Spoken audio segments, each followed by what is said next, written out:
Support also comes from H.J. Perchborn Plumbing and Fire Protection, family owned and operated, dedicated to providing quality service.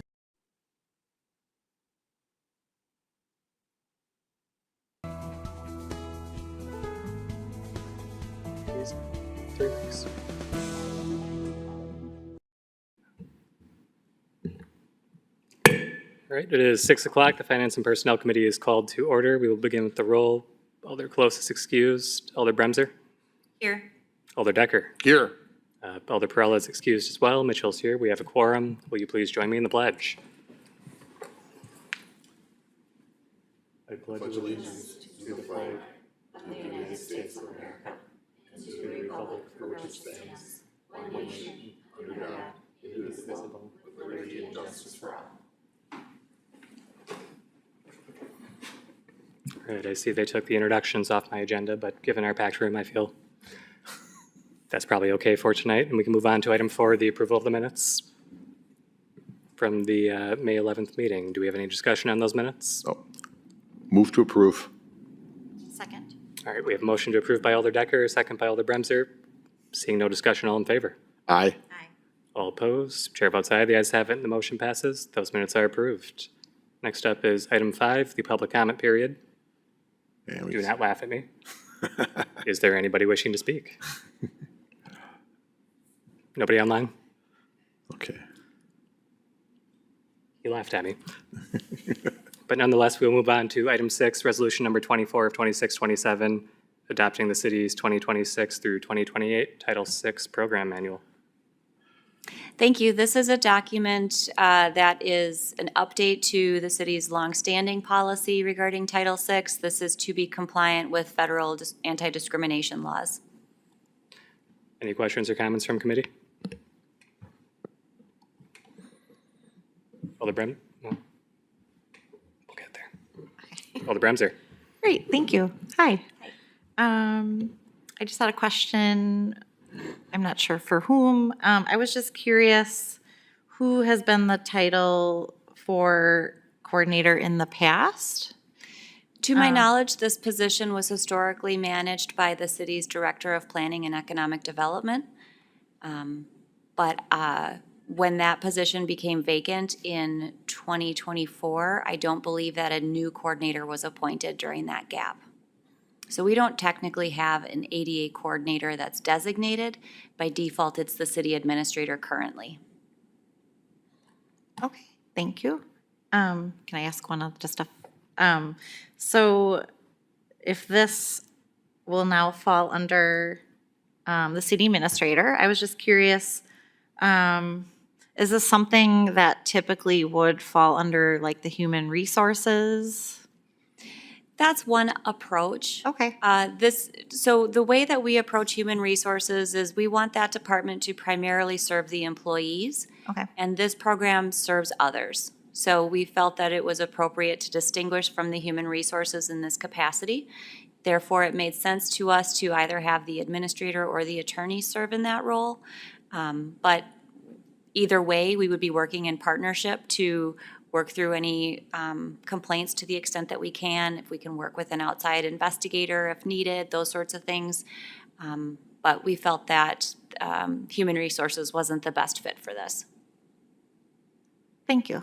Mm-hmm. Any other questions or comments?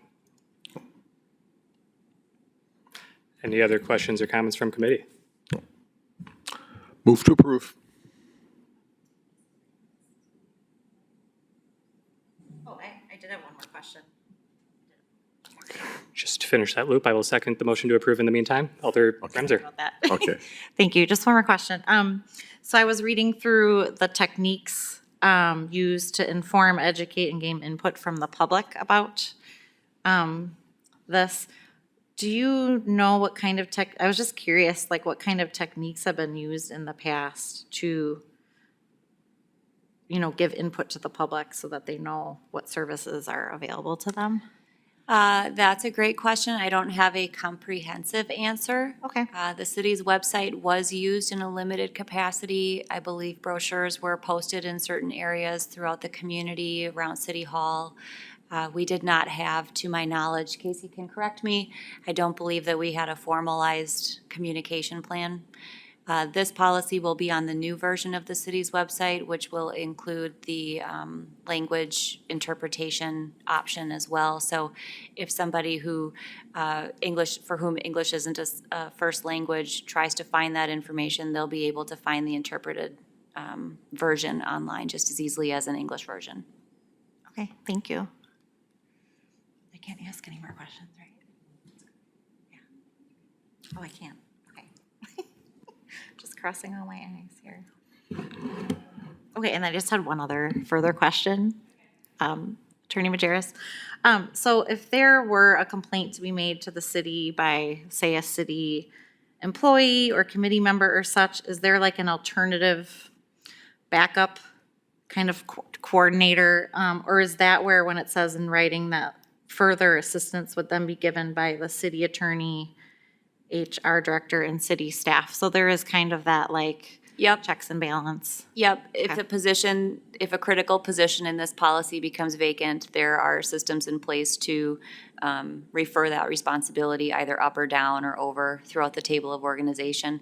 This policy applies to others. We have an employment policy that applies to employees if they feel they're being discriminated against due to their race, ethnicity, gender, et cetera. Those go through the HR department and the legal department. So just to make that distinction. So if there's a member of a board or a commission, we would work with them no differently than, like, we would work through the employee policy with those members as well. Okay, thank you. I have no.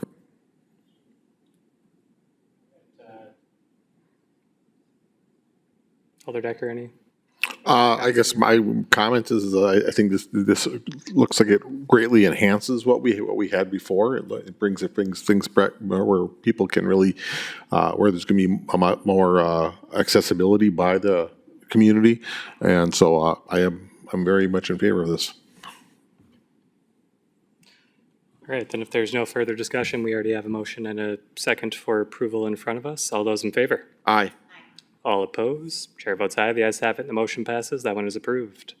Next up is item 7, which is General Ordinance Number 6 of 2627, amending sections 2-374 and 2-469 of the Sheboygan Municipal Code.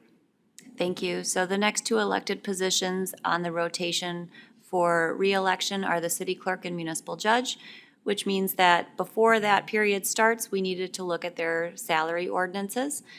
These ordinances update these salaries to be, well, for the full-time city clerk position, the ordinance updates the salary to reflect the across-the-board raises that other employees received over the last 4-year period, and then also accounts for an anticipated cost of living adjustment in each future year, as well as just a general % increase to be consistent with non-represented employee step increases.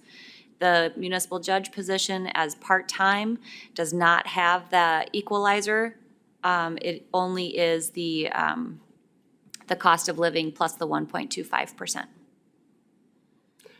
Any questions or comments on this one? If not, we'd be looking for a motion to approve. Move to approve. We have a motion to approve by Alder Decker, second by Alder Bremser. All in favor? Aye.